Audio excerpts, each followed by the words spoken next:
আসসালামু আলাইকুম, welcome back ভাইয়া একাডেমিতে। পুরো ক্লাস জুড়ে আমি আছি আরিফিন কাফি। তো আজকে আমি পড়াবো, এটা হচ্ছে ইনফিনিটিভ ফ্রেজ।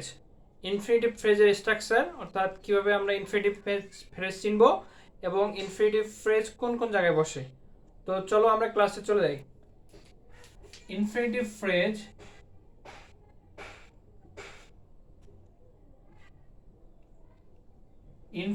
ফ্রেজ আমরা জানি কি, ইনফিনিটিভ হচ্ছে 2 প্লাস v1, ভার্বের প্রেজেন্ট ফর্ম থাকে, সেটা হচ্ছে ইনফিনিটিভ।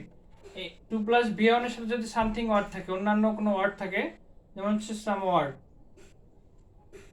ওয়ার্ডস বা extent, 2 plus infinitive plus some extent, আরও যদি কোনো ওয়ার্ড থাকে, অর্থাৎ আমরা জানি কি ফ্রেজের ক্ষেত্রে 2 বা ততোধিক ওয়ার্ড থাকতে হবে। এখন হচ্ছে ইনফিনিটিভ মানেই তো একটা, এখানে দুইটা মিলে হচ্ছে ইনফিনিটিভ, তাহলে এটা ফ্রেজ হতে গেলে অবশ্যই এখানে এর সাথে আরও কি ওয়ার্ড লাগবে। সুতরাং হচ্ছে ইনফিনিটিভ প্লাস যদি কোনো ওয়ার্ড থাকে, সেক্ষেত্রে সবগুলো মিলে কি ইনফিনিটিভ ফ্রেজ। যেমন to read newspaper is a good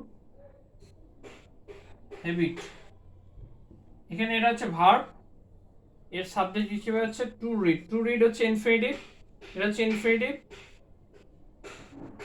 infinitive আর টু রিড নিউজপেপার, এই তিনটে মিলে হচ্ছে ইনফিনিটিভ ফ্রেজ। অর্থাৎ ইনফিনিটিভের সাথে যদি কোনো ওয়ার্ড থাকে, সেটা দুটো থাকতে পারে, একটাও থাকতে পারে, তাহলে সেক্ষেত্রে সবগুলো মিলে কি হবে ইনফিনিটিভ ফ্রেজ। এখন ইনফিনিটিভ ফ্রেজ কোন জায়গায় বসে সেন্টেন্সের ক্ষেত্রে, আমরা জানি যে নাউনের যেসব জায়গায় বসবে, নাউন যেসব জায়গায় সেন্টেন্সে বসে, ঠিক সেসব জায়গায় কি ইনফিনিটিভ ফ্রেজ বসে। অর্থাৎ নাউন কোথায় কোথায় বসে, ভার্বের সাবজেক্ট হিসেবে বসে, ট্রানজিটিভ ভার্বের অবজেক্ট হিসেবে বসে, তারপর ভার্বের কমপ্লিমেন্ট হিসেবে বসে, প্রিপোজিশন অবজেক্ট হিসেবে নাউন বসে, এইসব জায়গায় কি বসবে ইনফিনিটিভ ফ্রেজ বলবে। এখানে আমরা দেখি যে ভার্বের সাবজেক্ট হিসেবে কি আছে, ইনফিনিটিভ ফ্রেজ আছে, অর্থাৎ নাউনের পজিশনে আছে।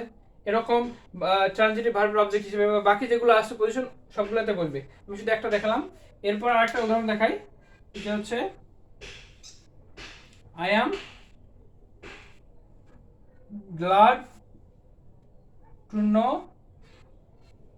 Your success.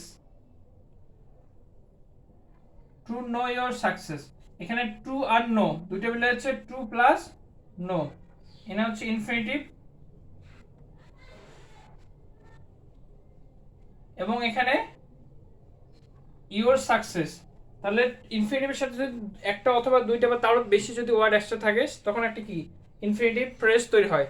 তাহলে হচ্ছে এখানে টু নো ইয়োর সাকসেস, এখানে ইনফিনিটিভ ফ্রেজ হচ্ছে টু নো ইয়োর সাকসেস। এবং যেহেতু এখানে হচ্ছে অ্যাডজেক্টিভ, এটা হচ্ছে অ্যাডজেক্টিভ, গ্লাড হচ্ছে অ্যাডজেক্টিভ, অ্যাডজেক্টিভের পরে আছে, সুতরাং হচ্ছে ইনফিনিটিভ ফ্রেজ।